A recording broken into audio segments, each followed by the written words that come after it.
Thank you all for coming. I'm going to read 5 poems by a poet named Elizabeth Jennings. And I chose her because I was not familiar with her.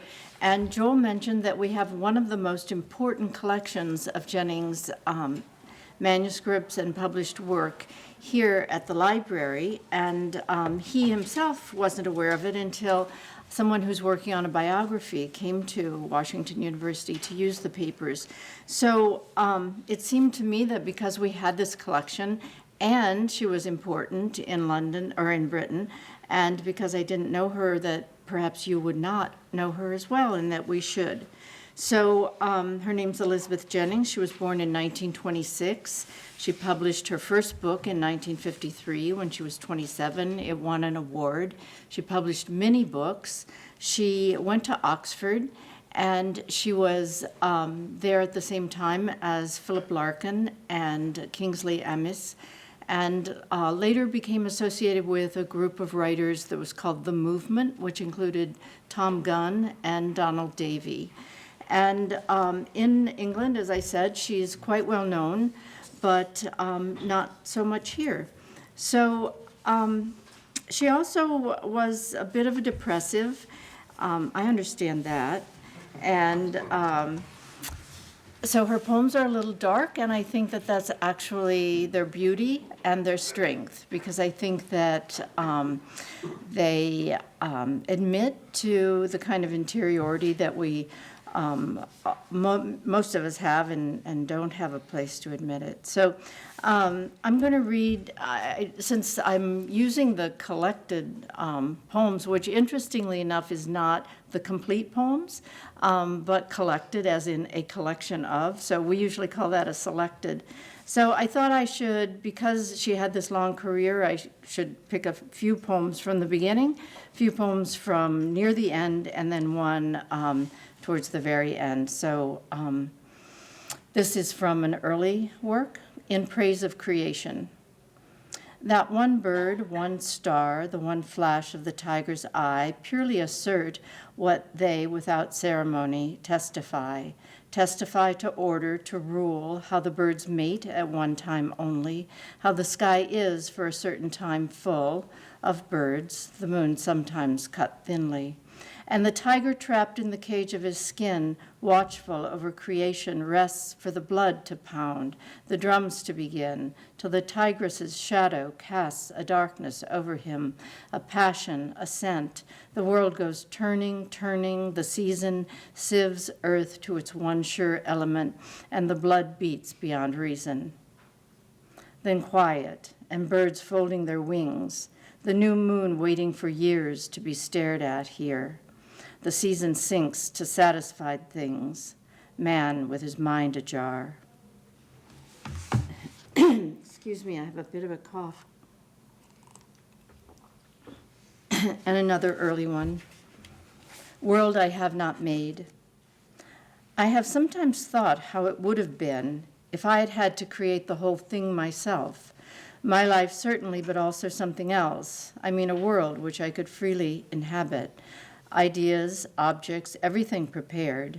Not ideas simply as Plato knew them, shadows of shadows, but more like furniture, something to move around and live in, something I had made.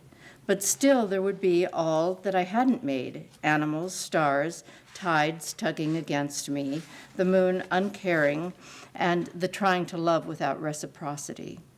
All this is here still. It is hard, even with free faith outlooking boundaries, to come to terms with obvious suffering. I live in a world I have not created, inward or outward. There is a sweetness in willing surrender. I trail my ideas behind great truths.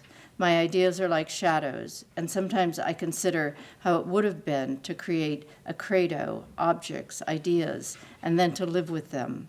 I can understand when tides most tug and the moon is remote and the trapped wild beast is one with its shadow, how even great faith leaves room for abysses and the taut mind turns to its own requirings.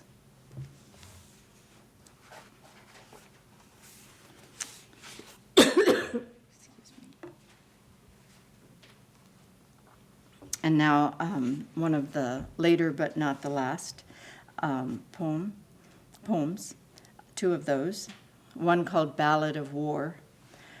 Brutal and vigilant the watchers were, pale and lean and disciplined to hate.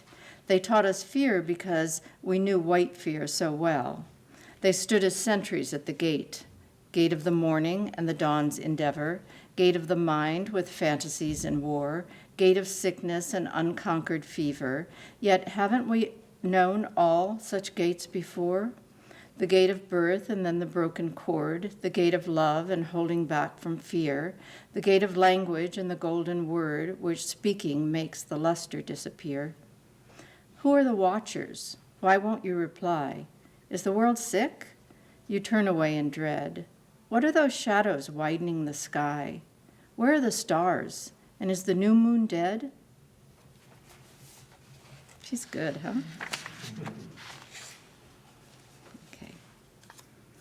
Okay.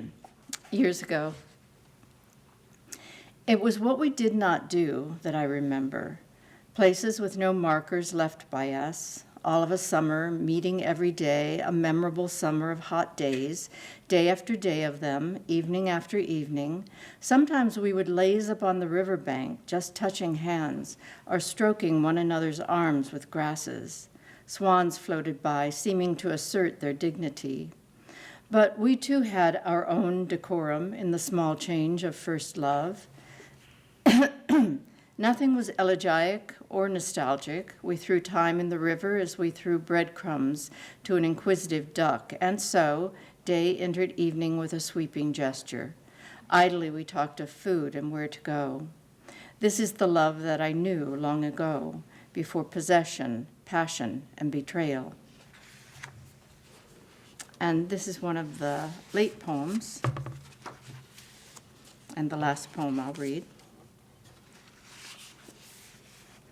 Dream, a Ballad.